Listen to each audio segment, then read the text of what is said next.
Put on my professional. Blog Talk Radio. Live from Washington, D.C., it's Quintessential Listening, Poetry Online Radio. QLPOR, as it's widely known, features a bevy of poets, spoken word artists, and live poetry readings with best-selling authors. Your host is Dr. Michael Anthony Ingram. Good evening, everyone. Tonight, for your quintessential listening poetry pleasure, my special guest is Jamey Boelhower. Jamey is a poet and independent author. He's also an educator who has been in the field for over 20 years. Furthermore, he is a popular blogger and author of the popular book, Under the Lights. He also wrote April 2020, a poetic time capsule of writing and living during a pandemic, as well as These Words Believe in God, in Ghosts, and Father and Son, Words Apart. The topics that Jamey writes about. I'm so glad Jamey's here. You guys just don't know. You just don't know how happy I am, Jamey. Okay, let me finish. Let me focus. Yep. Jamey has explored topics ranging from family to heartbreak to mysteries of life.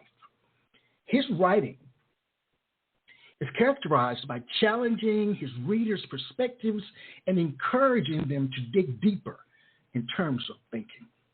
Jamey is a loving father, a loving husband. He has 6 kids, and he enjoys spending time with his family. Ladies and gentlemen, the one and only Jamey Boelhower. Welcome, sir, to the program. Yes, welcome. Good to be back. Oh, it is. Oh man, I'm so glad you're here.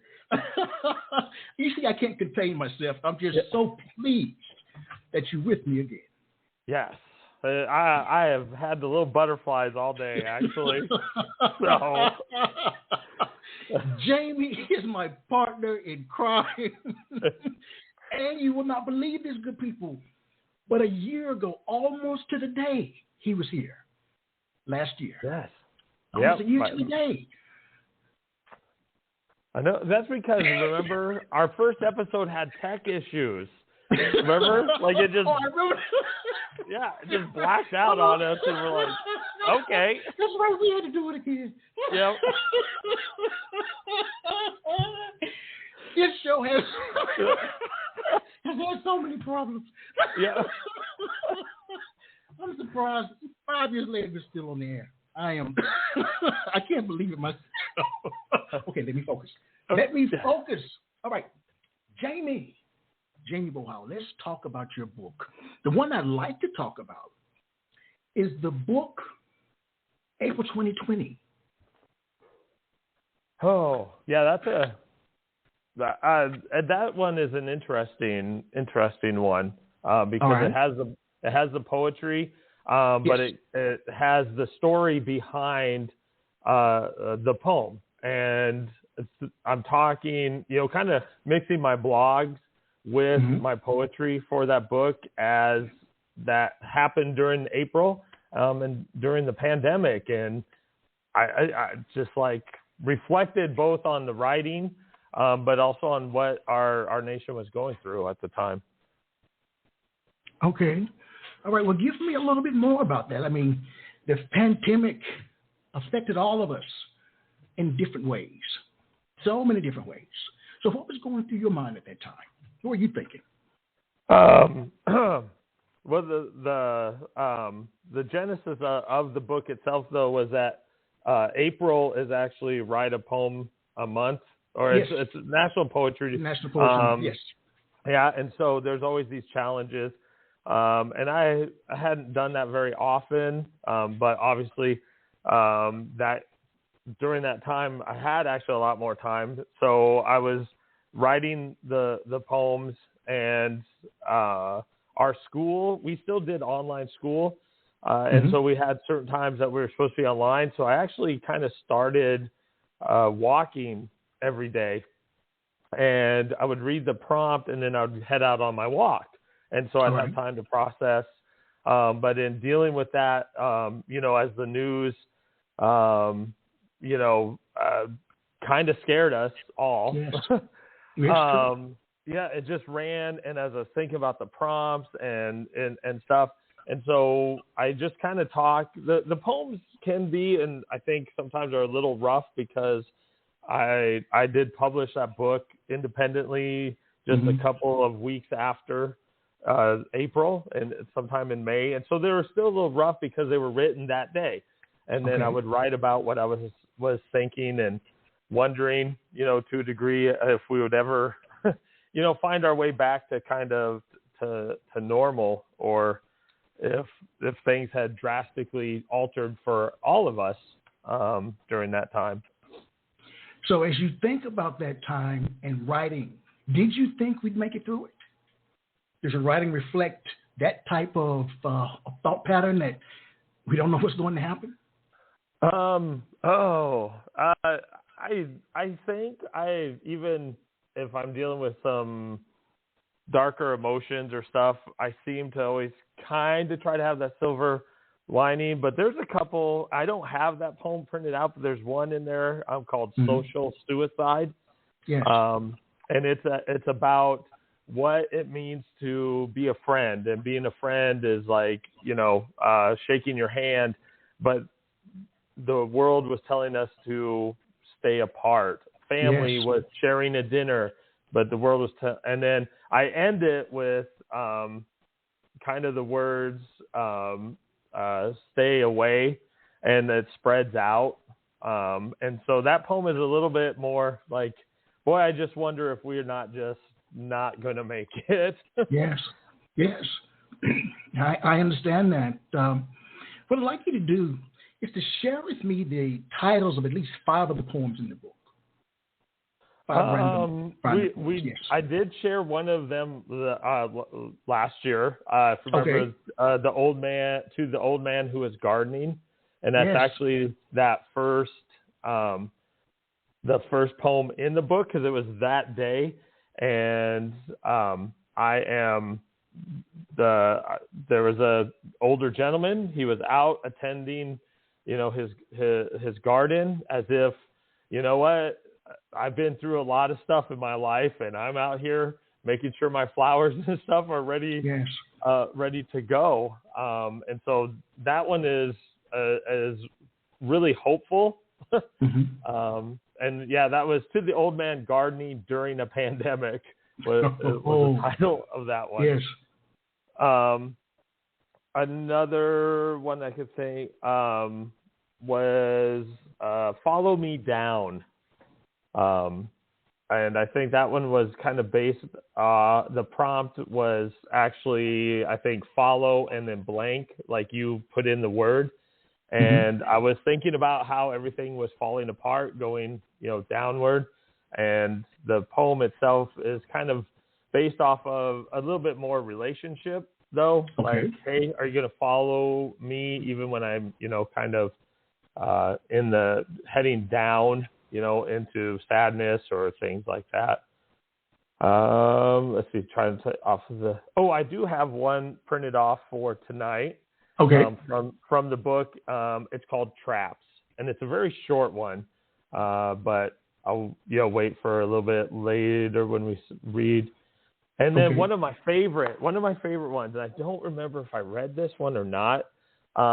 It's just a personal favorite. It's called April 7th Headline. And I, just through teaching and stuff, I have a website that has digitally preserved old newspapers, so you could go back to like the 1700s, the 1800s. And so what I did for the poem is went back and read headlines in different decades, and then kind of combined some of the news articles together to kind of point out that April 7th has always been, and then April 7th will be again next year.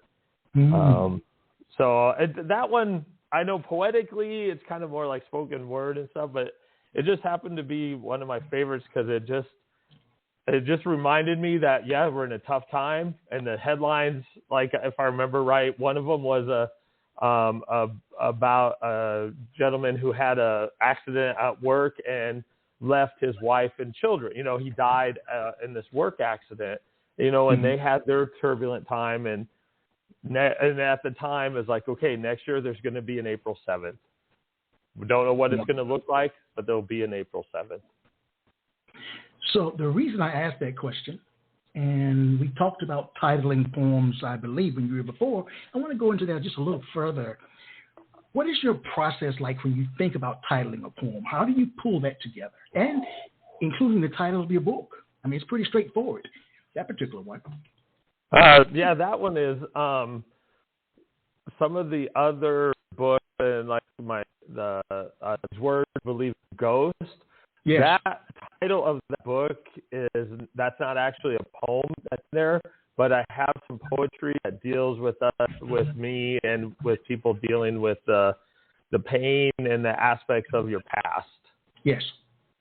And so that's where that came from. The title of that book came from. Sometimes the title, honestly, to a degree, sometimes the title is part of the muse, meaning when I'm thinking of something or I get inspired, and then I'm all like, the title actually kind of shows up, and then it kind of is ignites the poem. So it gives me most of my titles are pretty relevant to the poem that follows with that.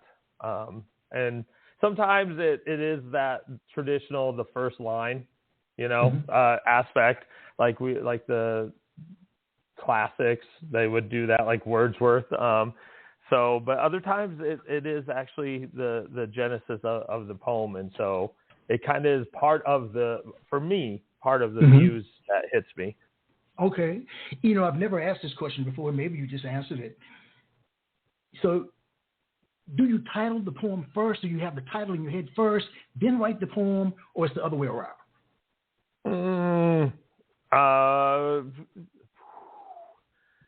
I'm going to say I probably about 80% I actually have the title.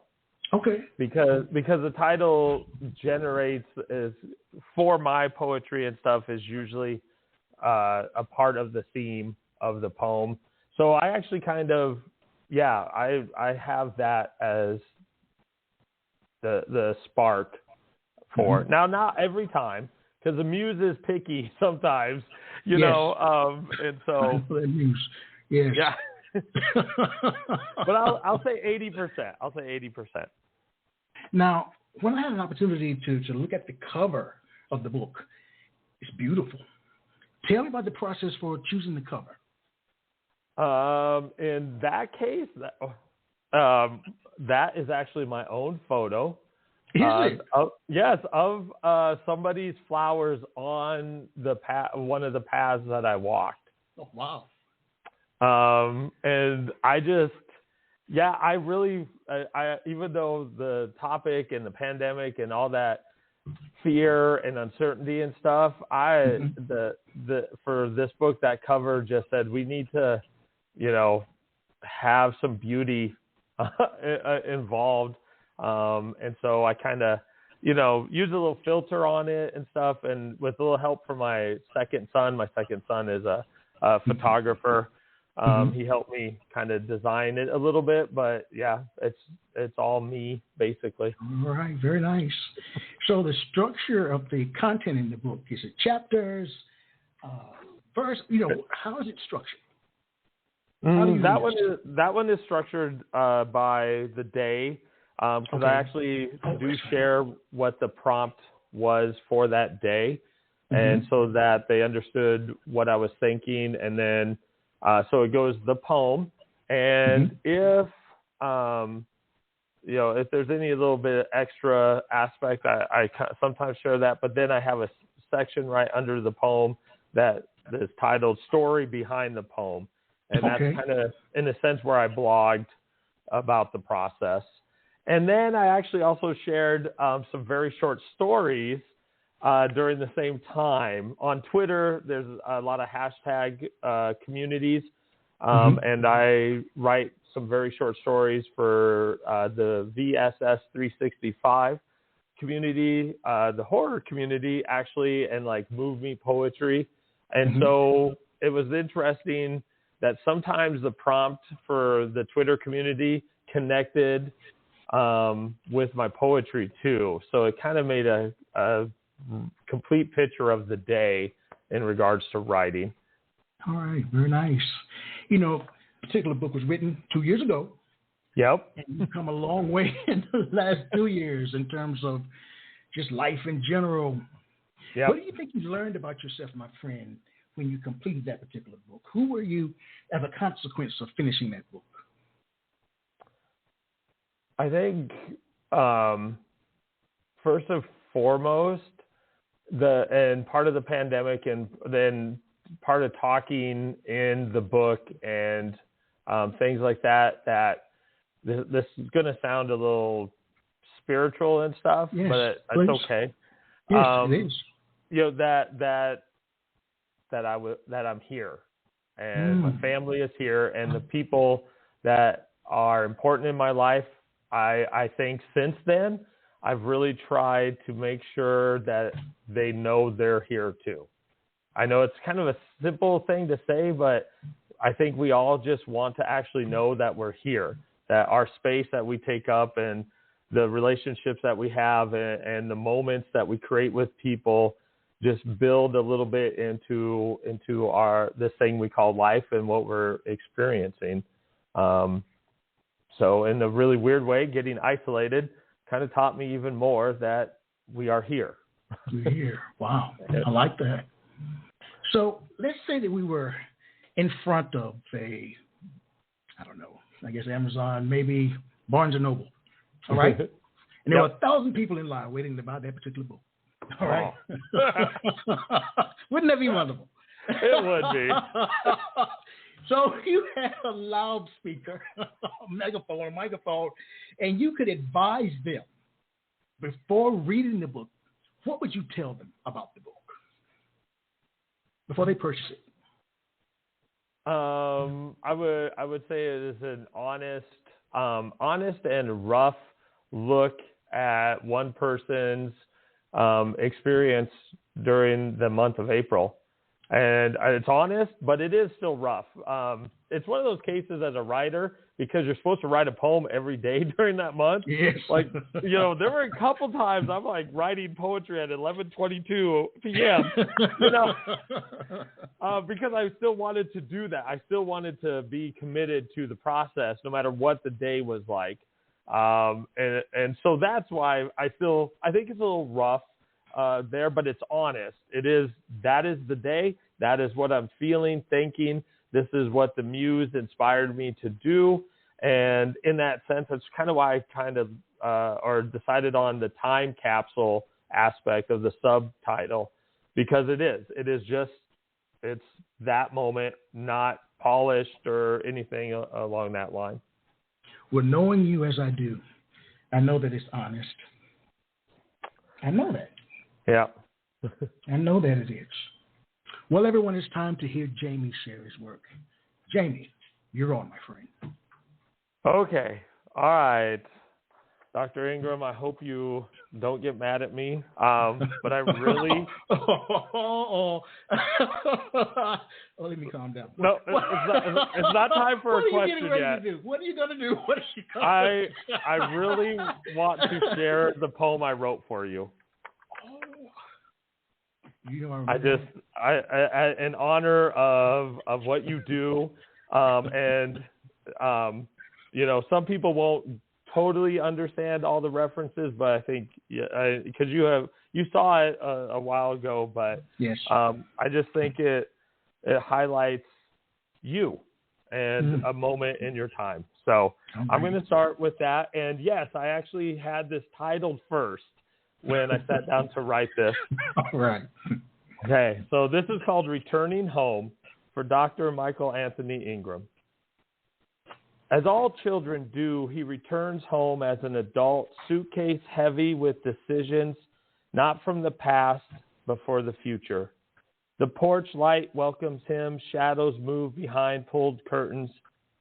He is not ready to open the door, so he sets the suitcase down on the steps and walks to the end of the driveway where the night sky is clear. He ponders if the constellations know their names. He wonders if anyone is gazing at the light shining from his home. For a moment, he feels like a little boy again, wrapped in his mom's arms, playing ball on the driveway, hearing his parents say they love him. A shooting star breaks across his vision. His head is flooded with 1,000 shining moments, a galaxy of life. He begins to name the constellations forming in his heart. He stands up, mumbling words of poetry, sending them out to the universe to let them find their way between the stars. He smiles as he turns to see that the door is open. End of poem. Wow. So, we won't get into it, but you had shared, you had shared some of the moments that you were dealing with at that time. And yes, I do believe you were actually, after our show, heading, or was already home, I think. Potentially. Yeah. And that idea of returning home, and the vision, the idea of the suitcase with decisions to be made for the future, yes. and things like that. So, well, I think at that particular time, if it was December 7th or 8th last year, my mom was in the hospital. Yep. And she made her transition later that month. Yep. But, so there was a lot swirling in my mind about the future. Wow. Thank you, Jamey. Yeah. You're welcome, sir. You're a good man. Good man. I'm glad you're my friend, but I'm glad you're my friend. I really am. And I'm telling that to the whole world. Jamey Boelhower is my friend. All right. We are speaking it out to the universe like we talked about last time, too. Yes. Oh, all right. I had one poem from the April 2020. This one is short, and writing prompt was actually the word trap. Okay, T-R-A-P, and I was like, oh, okay. And it came up with just a really short. You'll find it out here in just a second, but I think the poem speaks for itself. So this is Jamey, you're breaking up. You're breaking up, my friend. Okay. There's a lot of static. One. Yes. That's two. One of those nights. Yeah. All right. Okay, does that sound better? It does sound better, yes. Yes. Okay. All right. I'll try it. All right, so this is called traps. Not all traps are set with peanut butter or cheese, spring locked to kill. Some use our needs. That's it. End of poem.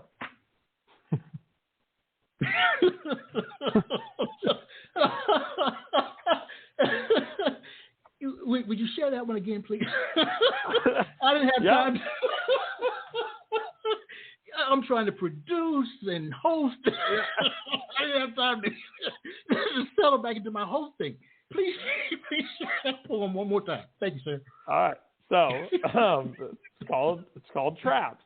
All right. Not all traps are set with peanut butter or cheese, spring locked to kill. Some use our needs. That's it. All right. So in that case, it's the last line that's supposed to stand out, that the traps actually use the things that we need to get us. Yeah. So. Right. Yeah. Oh. And, sometimes you just gotta and honestly, so in the book, I remember in the book I talked about Langston Hughes. Langston Hughes has a great wide range of lengths and topics and stuff, and he's my favorite poet. I got introduced to him in like junior high or such. And I'm not gonna do it just. He's got one about paying rent. That's like I think 15 words. And it's just like I can pay rent, and it's just, like I just I like that. That's right. So, all right. I have one here. It's called This April Snow. And this actually is written in poetic form called a roundelay. And it uses some refrains. So there's repeated lines fitting within the rules of the poem. This one's a little bit personally sad. So this is called This April Snow. The morning starts, coffee maker aglow, window reveals flurries passing by. A winter wind rattles my ribs, temperature low. No one will notice the ice in the corner of my eye. I smile as I fall apart like this April snow, gently moving down from the steel gray sky. A winter wind rattles my ribs, temperature low. No one will notice the ice in the corner of my eye. I try to capture a moment from a photo. I only hear the memory of your goodbye. I smile as I fall apart like this April snow, gently moving down from the steel gray sky. I try to capture a moment from a photo. I only hear the memory of your goodbye. The days are now unplanted rows. Loneliness knocks at the door, ready to testify. I smile as I fall apart like this April snow, gently moving down from the steel gray sky. The days are now unplanted rows. Loneliness knocks at the door, ready to testify. My breath says another love I may never know, or feel the freedom of days in July. I smile as I fall apart like this April snow, gently moving down from the steel gray sky. End of poem. All right.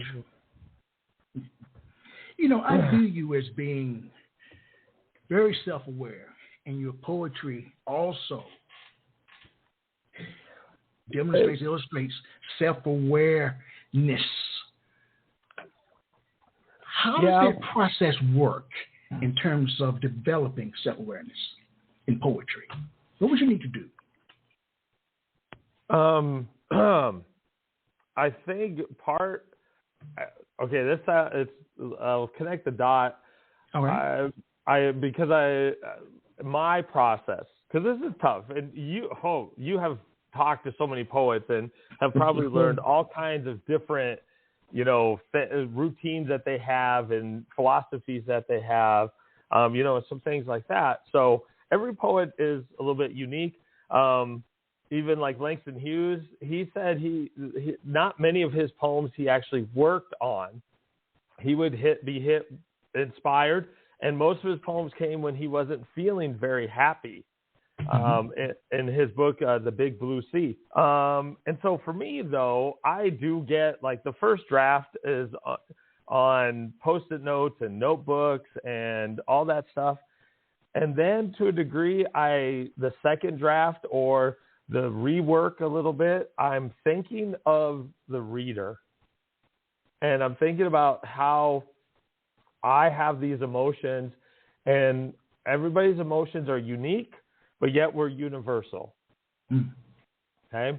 And so I'm like, how can I make sure that you understand my moment that I have with this poem, that you can at least connect with and feel some of that same, or recognize a similar moment, and therefore actually at least enjoy or understand. And so I have to look at myself and understand, am I expressing this whatever emotion? Because I do have joyful poems and stuff, not as many, but and it's like I have to know that I'm expressing that, because then it will connect to the reader. Because if it doesn't connect to the reader, then you don't get the full artistic expression of what you're writing. And so I have to look at and decide and understand if I'm using the correct metaphor, the correct simile, And sometimes if I write in a poetic form, I got to fit the rules. That's a challenge in its own self. But I'm always analyzing that and like, okay, am I getting it across so that the reader understands it? Because then in some really crazy, cool way, there's a bridge built, between us. Now, as I've listened to 300 plus people over the course of the last 5 years, there are many poets or individuals that I've worked with or heard, they write for themselves. It's primarily to just vent. And your take is different. How do you feel about that? Do you ever write for yourself to just get it out of your system, or is it always for the reader? Oh man, this is like a little bit of an unpopular opinion moment here, because I understand that point of view, and in fact, to a degree, I actually write for myself first. Like the first draft is me, but if we're to be a poet, an artist, a painter, you have to be cognitive of who's receiving it so that it is fully expressed for the reason that you wrote it. For example, because we just actually studied this poem in class this week, William Wordsworth's poem, The World is Too Much With Us. It's a classic poem. It honestly, as a poem, it's just William Wordsworth complaining about how modern society in the 1800s had sold its soul. It's just him venting about this and how he would love to go when life was better in the good old days. But it is constructed in such a way that as my students, as we read it, like, our society has sold our soul, our powers to getting and spending, meaning just working a job, having money, and that's all our lives are. And that's the same thing he was feeling. He just got it expressed so that the reader and even students, now connected. And there is a crazy bridge there for a moment that they go, Wordsworth? Yeah, we understand. Wow. I'm going to need to process this some more because I've heard from so many poets. I just need to get it out of my system. I don't care about anybody else, whether they like it or not. This is for me. It needs to be cathartic. This is my moment. This is my time to unburden myself from all this chaos in my mind. And I can't disagree, but I think if they're trying, oh my gosh, you're going to get me in trouble. Yes, I am. That's my point. That's my goal. Deep down, they do care, or else they wouldn't share it. All right then. And they in doing that, it is therapeutic. I mean, writing has always been therapeutic in all kinds of forms. But deep down, even if it is our internal chaos and a mess and we're venting and stuff, what we're doing is trying to see if somebody goes, yes, I feel you, I see you, you're here. Okay. Now, they do, like they have, and all kinds of people for different reasons have that point of view. I don't care what other people think, and they have that front. I honestly, deep down, I think all of us simply want to know that somebody sees that we're here, that we are valued, and that's how we express ourselves, in this world. All right. Well, I agree with that. Now, you shared a poem with me that you wrote for me. I'd like to share one with you that Langston Hughes wrote. And I think this one may be the one that you are referring to. It's called Madam and the Rent Man. Is that it? Yes, I think that's it. The rent man knocked. He said, "Howdy do. I said, what can I do for you? He said, you know, your rent is due. I said, listen, before I pay, I go to Hayes and right away. The sink is broke, the water don't run, and you ain't done a thing you promised to done. Back window's cracked, kitchen floor squeaks, there are rats in the cellar, and the attic leaks. He said, madam, it's not up to me. I'm just the agent, don't you see? I said, naturally, you pass the buck. If it's money you want, you're out of luck. He said, madam, I ain't pleased. I said, neither am I, so we agrees. All right. I don't know if that's the one or not. There's actually another rent one, but yes. Yeah, he's got a couple about the rent. Yeah. I just Googled Langston Hughes and paying the rent. And this is the first one that came up. But that one is good. Like, I love the ending of that because it's like, oh, yeah, well, hey, we're on the same page, but you're still not getting paid. You're not getting paid. Oh, man. Oh. Well, honestly, the rent man still calls me, but that's another story for another time. Back to you, my friend. Give us one more set, and we'll take a break. Oh, okay.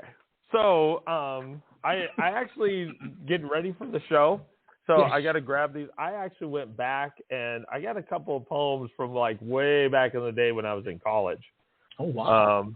So it was interesting dealing with a couple of those. Just to see that a different style, you know, see a little bit of my growth there. So really quick before I get, I'm grabbing a couple from that timer. So, like, have you ever had a poem move you to tears? Well, the one that you read earlier about me, that almost did. If I must be honest. Wow. I was a little teary-eyed. Well, that one is connected to you. You know, that is your moment right. with that. So, but not even just on your show, like because you've done other cool stuff in the poetic realm and stuff. Yes, I have. So, yes, I have. That's how I answer that question. Yes. Okay. Oh, all right. So I got a couple, and this is actually from my very first book of poetry, which I actually indie published in college, way back in like 1997. So there's a lot of nines in that date. So this one is called Trees, and this is a free verse kind of one, but it's kind of interesting. Trees. It seems so unfair that trees are stripped of their protective leaves, to stand naked before winter's bitter air as nature's breath falls in degrees. Other animals grow in fat and fur, but there is only bark left for them. Like a body's skin stripped to reveal veins, a tree's limbs grow clear and warmth is vain. What past sin? What transgression? Does God blame you for bearing fruit, for letting knowledge drop onto our hands? We have lost count of our daily sins. Now each fall we count the leaves bagged and raked, once green and full of life, now dry and forsaken. Sorrow scratches my eyes, for you have no blame in my human faults that caused you naked shame. End of poem. Oh, so obviously that one is a little, you know, I don't know. I was just one day, you know, in the middle of winter and stuff, and you know, that connection is like, it seems trees like get the short end of the stick of nature, and then making the reference is that a little bit of penalty, for going back to the simple story of, Eden. So. Oh. Well, let me ask this question before you continue. Now, is spirituality, is there a flow or a base of spirituality in your work or things around spirituality? Talk to me, tell me. I'm trying to figure that out. So the simple answer is yes. Okay. And the simple complex answer is that, honestly, I truly believe that love, and however you want within religion and God connection and all that, that's up to every individual. But I do believe that love is the most powerful thing there is. I think we battle different human nature, other things to get that expressed, and society has messages against it. But, at the heart of it, love, and sometimes that message keeps that silver lining with the darker poems and stuff and things that I write about. All right. All right. So this one is also from my very first book. This one's called The Haunting. I'm haunted by 1,000 goodbyes, reminding me of all the past lies that have crushed me like rose petals in an angry gardener's hand. There's a knock at the future. I am apprehensive to answer the knock, for every time you open a door, you have to close it. I'm haunted by 1,000 goodbyes. Every hello makes me shiver, for it is the start of a deteriorating cycle filled with tears and smiles. Angry accusations, star-filled embraces, high noon shout-outs, 3 a.m. kisses, and always a goodbye. I'm haunted by 1,000 goodbyes, each with its own voice, each cracking the glass pane of my heart. There's a knock at the future. I can't answer the knock, for there's no more room for another voice that will forever tell me goodbye. End of poem. Jamey, speaking of the word haunted, in your book, These Words Believe in Ghosts, did you write a poem, hopefully it's you, about a group of you and your friends in an old theater, an old building, and you there were ghosts in the building?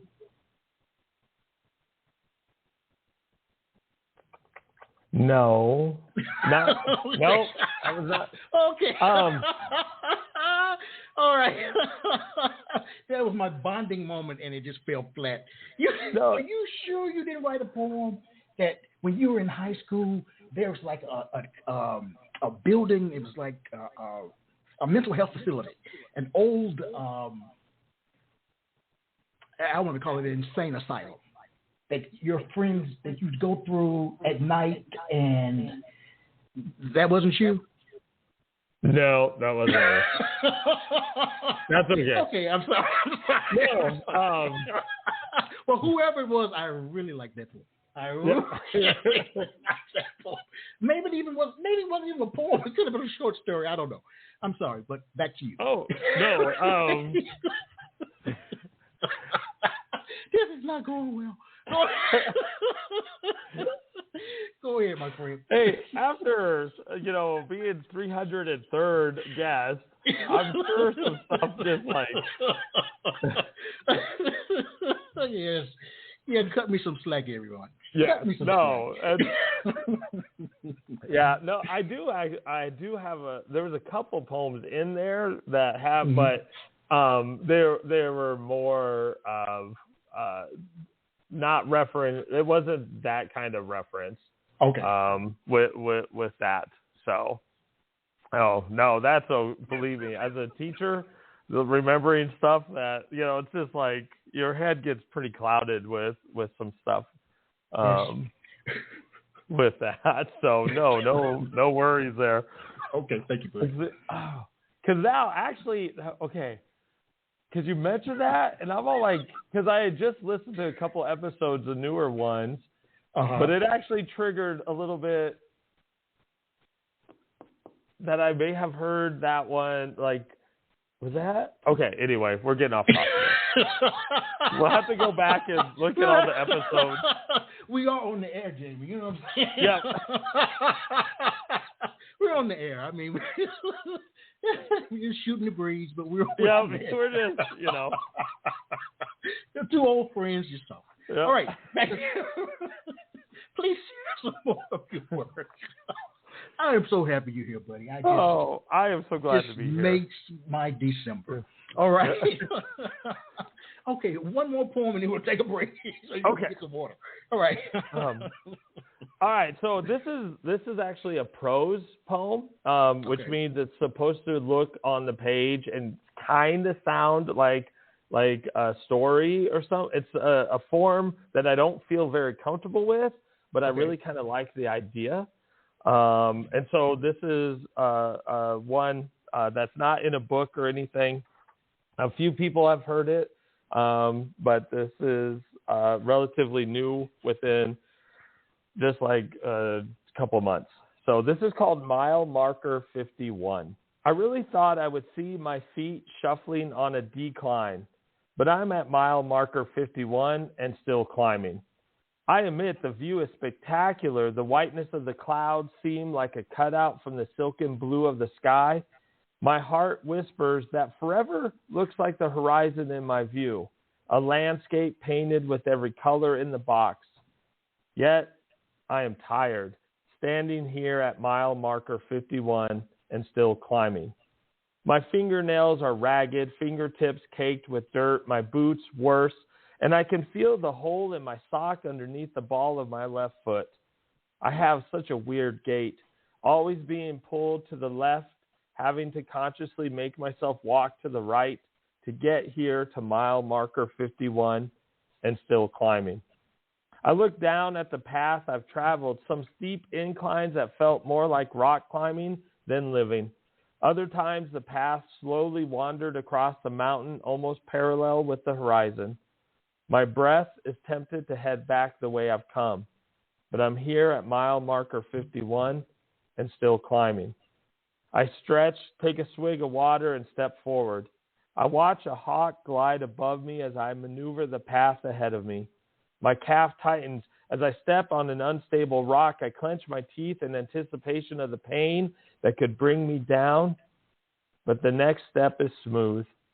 I look up to find the hawk, noticing that I still can't see the mountaintop. I smile, albeit a weary one, as I move away from mile marker 51 to continue to climb. End of poem. Wow.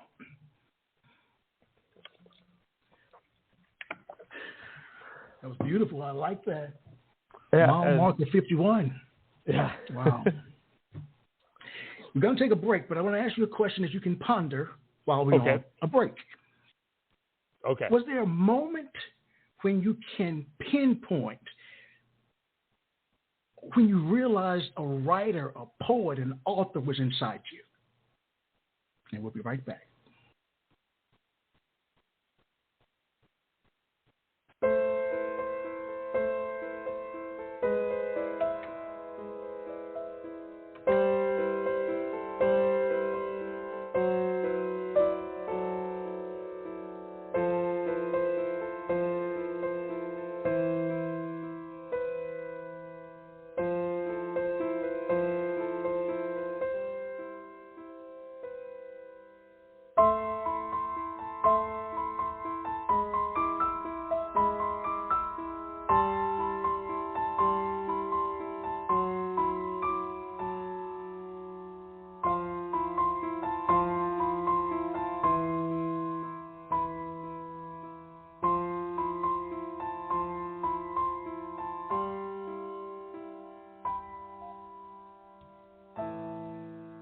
We are back. I am Michael Anthony Ingram. I'm here with Jamey Boelhower. And again, I want the world to know that Jamey is my friend. He's my brother. No, we don't look alike. We don't talk alike. we don't do very many things alike. But he is my brother. And like I said, again, it's always an honor for him to be back on this show. And maybe we can schedule it every year that around this time we're together, buddy. All right? Yeah. Now answer my question, which I don't remember what I asked you, but answer it. What did I say? What did I say, can I pinpoint a moment? Yes. The moment that I knew that this was a part of who I was. Yes.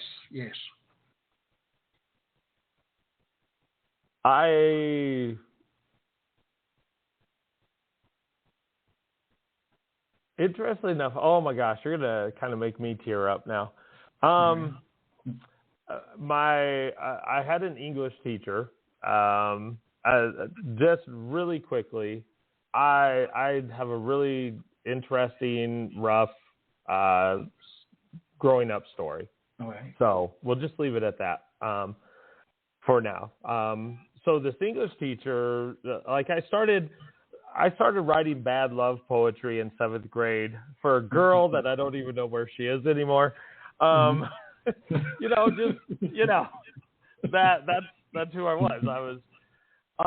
But then he introduced me actually to some poetry books and things. And then my senior year, he actually took one of my poems, and he actually took the time and put together actually a program to where I think it was our music teacher or somebody from his church composed a song. An artist actually painted, because the poem was about a rose and the story of growing roses. And then somebody was reciting the poem and put this kind of cool program together that didn't last very long, like 20 minutes or so, but still. And I think that moment that's when I guess started to truly understand that people experience the art. All right. And by knowing that's what's happening, then I guess that's probably when I just decided, I was like, I am a poet, and continued to write and do stuff. And even in college, started some poetry groups. And we had one group that met at almost close to midnight every night in front of the science building. and we read poetry by the security light. And I just, but it's interesting as you talk about, as we have talked about different moments in life and stuff. It actually then took me, and I was actually in grad school when I finally decided to indie publish my first book. And I did that the old school way. I panhandled it, a physical copy to coffee shops and, all those things. Just did some crazy stuff that way. And then life kind of happened, and I wrote my fiction book. And then I'm like, okay, why don't I have more collections of poetry? And I started, with the technology we have with Amazon and stuff, and started publishing just on my own. So. All right. Oh, I've got a question for you now. Yes, please ask me a question. So the last time. Let me say this. Listening audience, I never answer questions. I never answer questions. I don't like it. I hate being put on the spot. True, I do it to people at least 4 times a week, but I don't like it myself. Okay, but for you, Jamey, you're my brother. I'll let you ask. Yeah. Go ahead. So you shared that you actually don't write much poetry. That's or exactly like right. you don't. That's true. So what actually brought you into this world, into talking to poets and being involved with some of your other organizations and stuff that you've done before? What draws you to this world? Wow, that's an excellent question. I refuse to answer. Let's see. What brought me to this? I think it was just something that, I don't know, I just recognized the importance of being able to vent, being able to release it from your system, to get it outside of you, to put it on paper. And if you put it on paper, then maybe you can share it out loud. It was just something. I don't know. I don't know why I've continued this journey like I have for so long. It's been about 30 years now. And I don't know. But I just knew that it was important for me to be able to speak my truth, to lift my voice in a way that may have been unique. But it was a way for me to just breathe. So I breathed through poetry.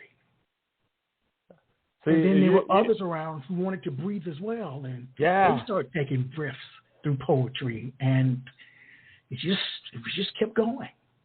That's a great question, Jamey. It's a wonderful question, man. And you've got that breathing aspect that's so poetic and stuff. And I do think, yes, maybe a little spiritual in that sense, but poetry and all kind of art, actually, I believe, like painters and people who draw, like it gets in to you. It's like in the spaces in your joints and your bones, and like it in a sense is, it's not you because you got other things also. We all have other things, but it has to builds up into your hands, into your mind, and then it comes out and it or exhales, if we keep with the breath metaphor and stuff like that. So that's awesome. Here's a question for you. And this is the first time I've ever asked this particular one. What one thing would you give up to become a better writer? Ooh.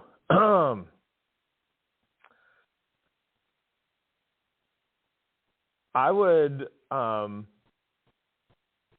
Okay. I'll answer it too. I'll answer it as well. I'll answer it too. You answer and I'll answer. I've got something. Because kind of crazily, I would give up money, but I don't really make much as a poet. Well, then there's nothing to give up. Yeah. You don't make much, man. What are you giving up, Jamey? You got to do better than that, man. Think of another one. Oh.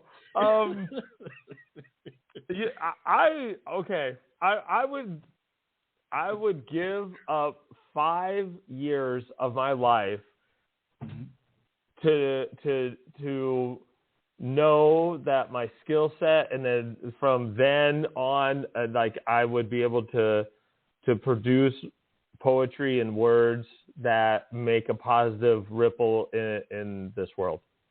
All right. And I've got 6 kids.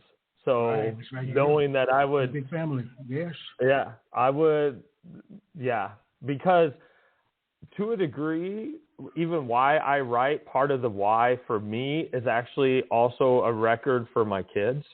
Oh, wow. Very nice. So, okay. What would you give up? What one thing would I give up to become a better writer? I think I would give up fear. F-E-A-R. I would give up the fear that my work is not quality. I would give up the fear that my work is not accessible where people can understand it. I would give up the fear that,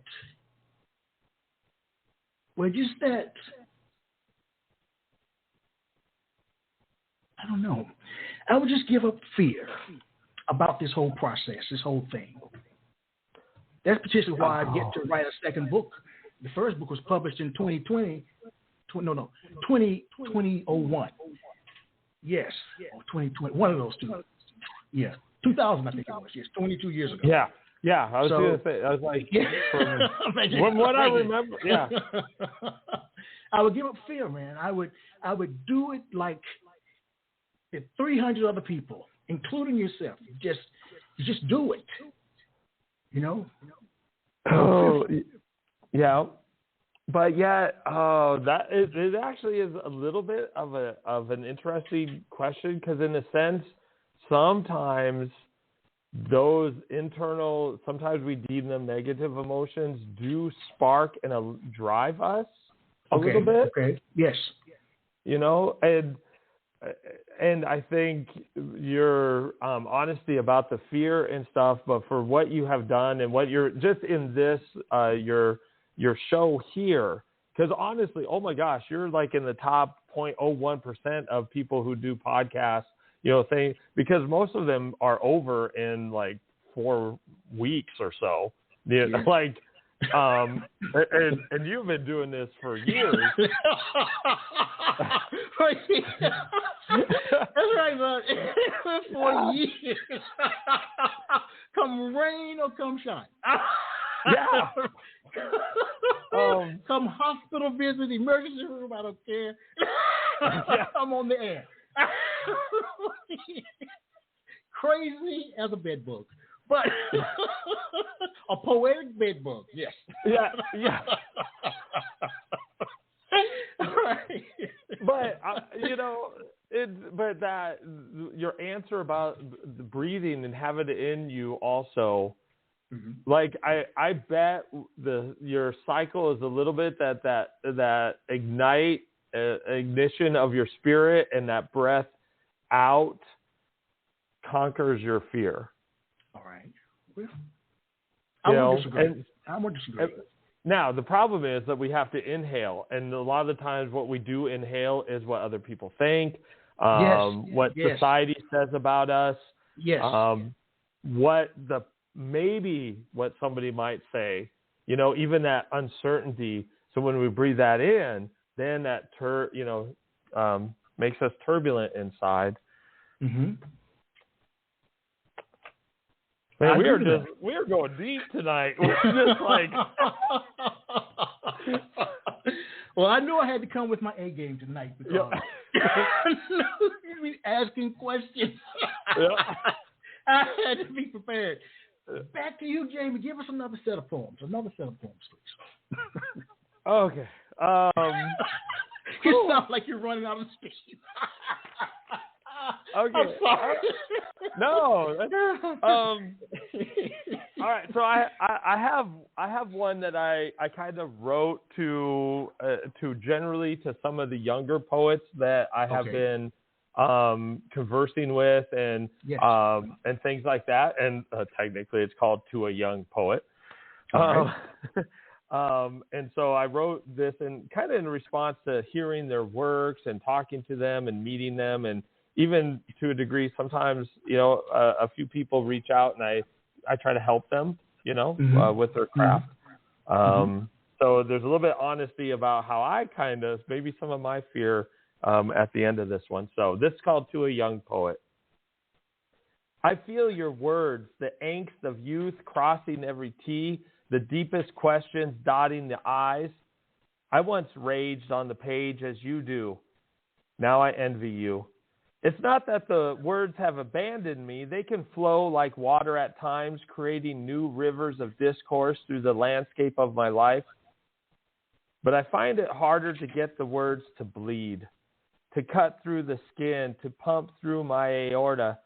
But your words fill the poem with emotion, needle to a vein, Band-Aid needed after reading. 2 cups of orange juice just to have enough energy to get off the page. Maybe I have run out of blood, or have become too afraid, filled with fear and age, to let my heart be seen by the world. Because I've learned that I might speak truth, but the reader always has their own connotation, and too many times they don't match. End of poem. Wow. Wow, that actually ironically kind of connected exactly to what we were talking about. You see, I'm quiet because I'm contemplating what I heard and how it's registering within me. Yeah, I kind of forgot how I actually did talk about the fear, and that idea, building that metaphor of deeper, the blood in us and stuff. That's crazy. That it chose that earlier. Give me one more, then I have a question for you. Okay. This one is from the second book, actually, From My Years. This is called Left at Home. This one's short. We are always traveling roads that never bring us home. Through snow, sun, and sin, we try to find the destination for our heart, a place to rest our feet, and pillows for our heads to rest. In a panic, we pat our pockets, turn in a circle, and check again. But we left our hearts on the kitchen counter, so we stop, turn around, and hope we find our way back home. Wow. End of poem. My friend, you've been writing for a while. Yeah. How has your work evolved or changed as you've aged as a poet? And looking back a little bit, and I think I can pinpoint when I made a jump in my skill set, and I'm not trying to brag or anything, but I decided to go on a personal challenge, and we touched on this the last time just a little bit, but I wanted to write poetry in lots of different forms to kind of learn about poetry beyond just what I had learned in high school and like what I had read, and during that challenge and studying the poetic forms, and actually then looking how all poets, modern and classic, use these forms to get their point across in such unique ways and in very fluid sounding ways with like simple things like syllable count. And then also there are some really hard poetic forms to get the rhyme correct and to build a refrain or a line that's so good it can be repeated, through a poem. And so now I feel that I just feel a little bit more confident. I feel my skill set is stronger, and I honestly am amazed on how much I actually I write. I have on my blog, my blog, I probably am close to now 150,000 words. Oh, wow. I probably got close, to thousands of poems, and they're not all good. Yes. I'm not saying anything like that. I was just thinking about that. Langston Hughes wrote Robert Frost hundreds of poems, but honestly, we only really, the general populace only knows a couple of them. And even like the Robert Frost, I'm like, most people know about 3 or 4 of his poems, but he has hundreds of poems, and nobody, it's not that people don't read them, it's just not lots of people read them, but they still wrote, so I feel blessed. That maybe is the better word. I feel blessed that the muse still hits me, and I still have my heart in this, and I still love the craft and love talking. Tonight I was just energized all day, butterflies all day. And so that moment of doing the challenge, and I did 100 of them, and yeah, it helped. Well, I don't mean to put a downer on it, but I there know. are some people. Wait, no, not the end of the program. But there's some people who believe that poetry is on its deathbed, that it's dying. Oh. Do you agree or disagree with this statement, and why? Man, you're gonna make me unpopular for like. Oh, it won't be the first time. Go ahead. No. Yeah. Go ahead, bud. Go ahead. Oh. So, honestly, to a degree, I'm going to say that. Oh, I'm going to go ahead and say yes. All right. Okay, but here's why. All right. Then. I think right now, the influence of the very quick, consumable, the idea of what TikTok has kind of done a little bit with music, we just want these little, really great little bites of stuff, and then we move on. And I'm afraid that poetry is getting chewed up in that kind of mentality right now. Okay. And if it is not bite-sized for people, they aren't really interested.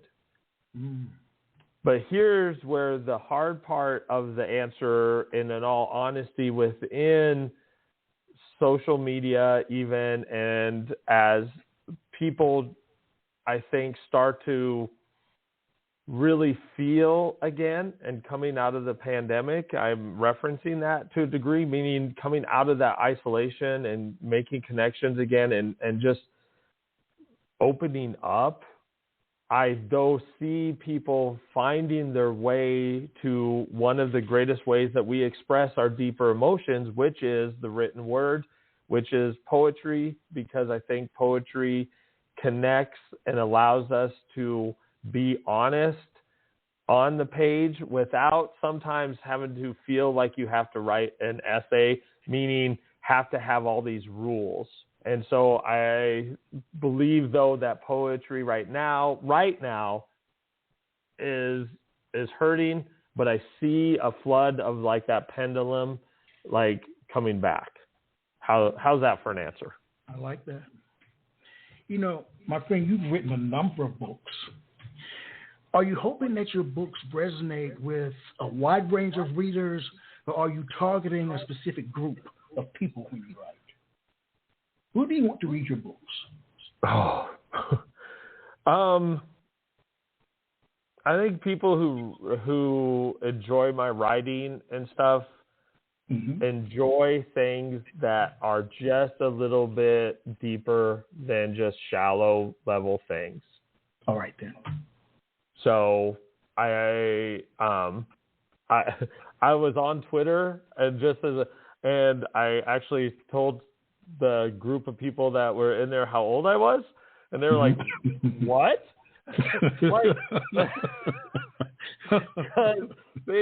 I came across a little bit younger without seeing me,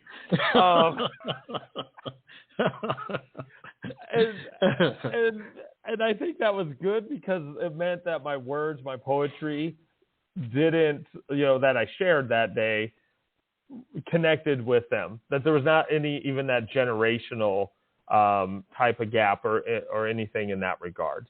And so I hope that people who want and just to think, to feel a little bit on a deeper level are the ones who enjoy my work. All right. We're almost at the end of our poetic journey, my friend. Yep. But I want to ask you before, I want you to share 3 more poems. But I want to know first, if you had to describe your work in 3 words, what would these 3 words be? Honest. Okay. Deep. Deep. And varied. All right. Very nice. All right. Because, yeah. Well, now it's time for a poetry concert, and people know I love poetry concerts. This is an opportunity for you to share 3 poems back to back with no interruptions from me. Jamey Boelhower, the stage is yours. Okay. Well, all right. So this first one is called Sorrow, and it's written in the poetic form of a Shadarama. Like a tree solitary on horizon, of the mixed grass prairie, sage and cactus, speckled green and sea of sun-drenched buttes, you wonder what a storm could bring a single seed to such a dry land, break the ground apart, drop it deep enough to give the tree a chance to grow all alone in this bare world. You sigh as you feel your heart beat. End of poem. This one is free verse, and it's called I Wish to Stand. I wish to stand not in woods with two paths, not on the on-ramp of a busy highway, nor on the edge of the sea. I wish to stand on the horizon, the vast line of everywhere, both sky and land meeting forever, the colors mix so well there. Blues to purple to blood red orange, white to gray to fields of gold. The horizon has no time, no shape, no boundary to escape. It flows with the cornfield, breaks with the glacier, outlines a city and mountain alike. I wish to stand on the horizon. I wish to stand on the edge of everything, to be everywhere, every second, as I stand. End of poem.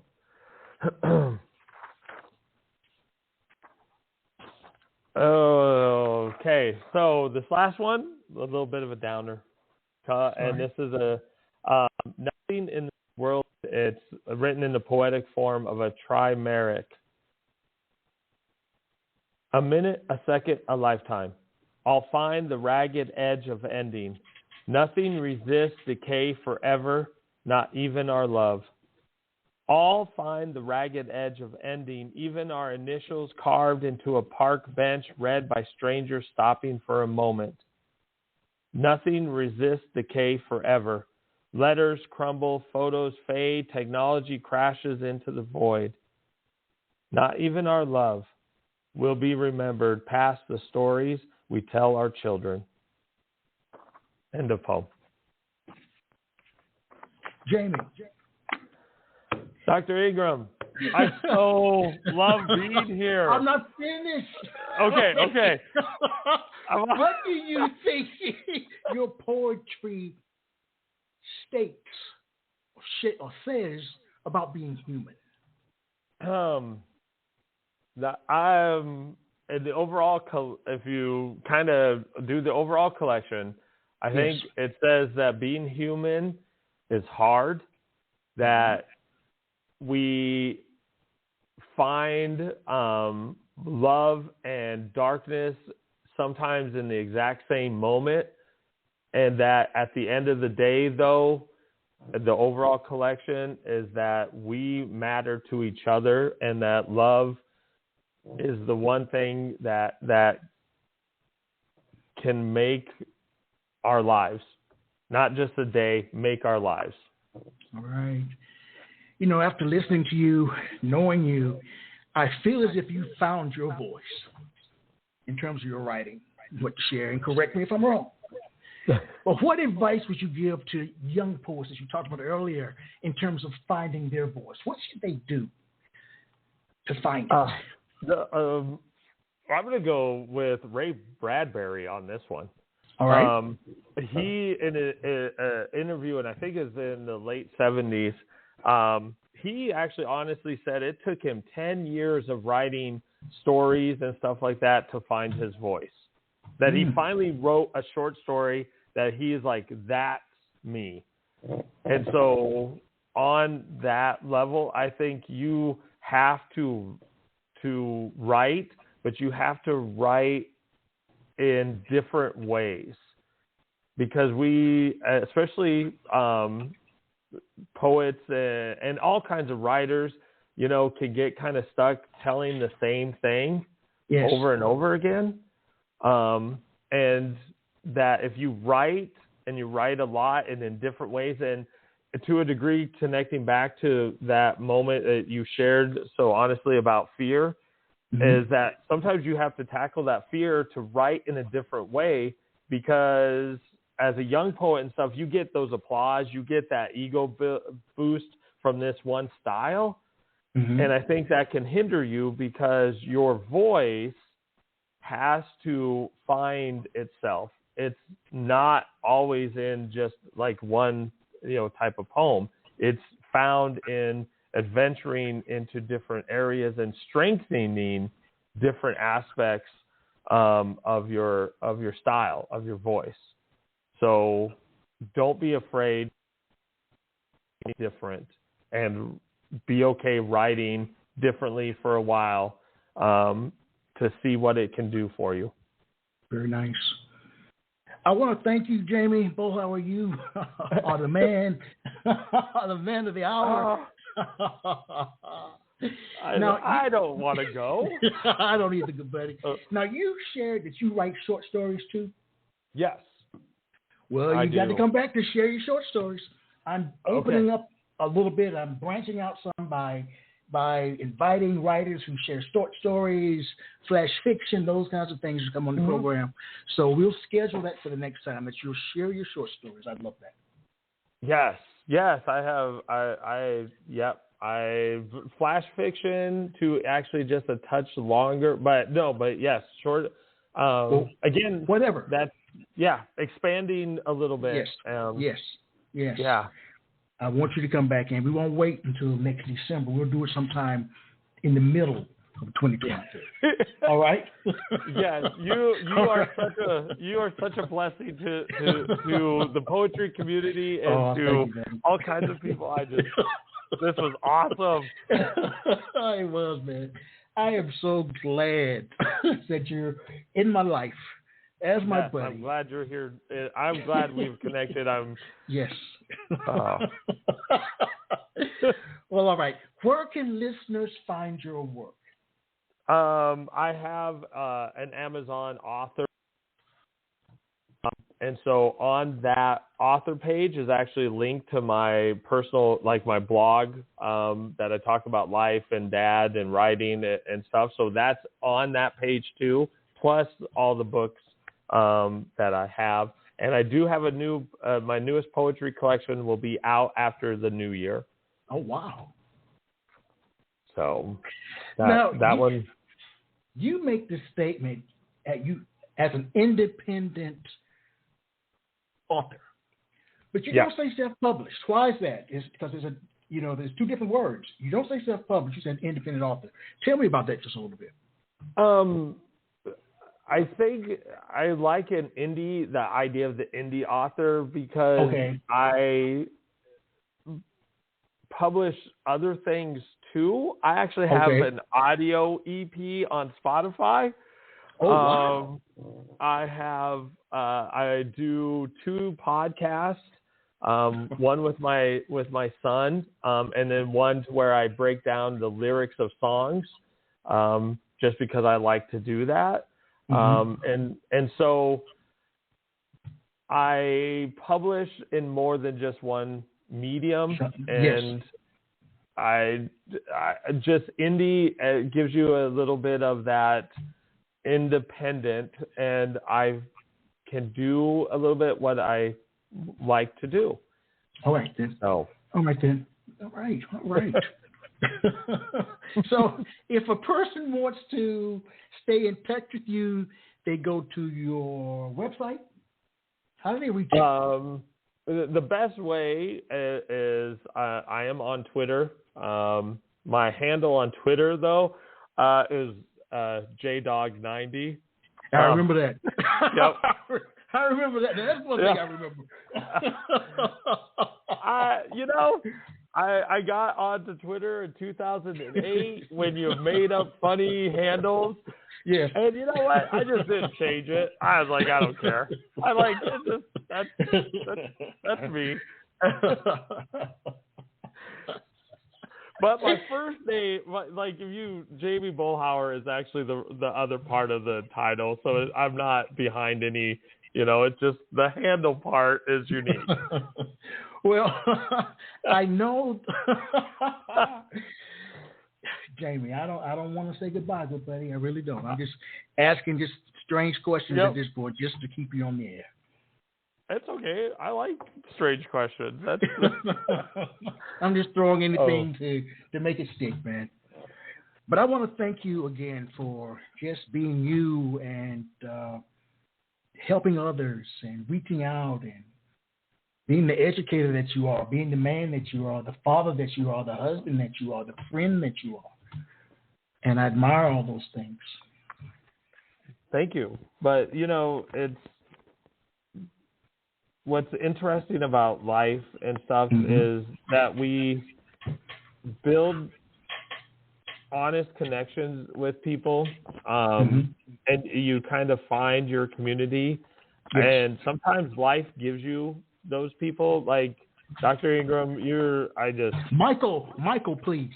Michael. I understand. I know, but I respect you so much, and I know the time and Dr. Ingram just elevates for me. It elevates you, and gives you respect for all that you've done and all that you have accomplished.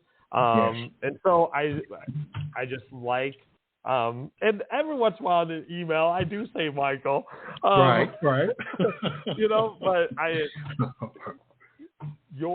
and the things that you've done, and not just with this show, like you talked about your poetry organization that you had a while ago, and stuff. And if you remember the last show, we talked about how we send the words out into the universe. Yes. And your energy and the stage that you give for other people, that is so wonderful, and an opportunity, and you have been doing it for so long. Like all the people you have influenced and given a voice to, and to a degree, that's why I do address you as Dr. Ingram, because you are a powerful force in the poetry community. Oh, wow. I know you don't always get to hear that to a degree, but it is thankful. I have touched base with a couple of people you've had on your show before. Oh, really? Wow. Yep. I'm not going to name names. Talk to me behind my back. All right. No, I'm not. It's just you need to know that you're a blessing also. Thank you. Thank you, sir. I appreciate that. Yes. I appreciate it. And like I said again, the reason that I do continue, people like you. And that's the universe. Like, giving us a connection, giving us a moment, giving us a chance to share in the stories. Yes. And it's wonderful. All right, buddy. Okay. I know time to go. All right. Everyone, thanks for tuning in. Jamey Boelhower, he's amazing. His work is out there. Visit him on Amazon, on his website. Pick up these books. He's incredible. He's my buddy. He's no godsend.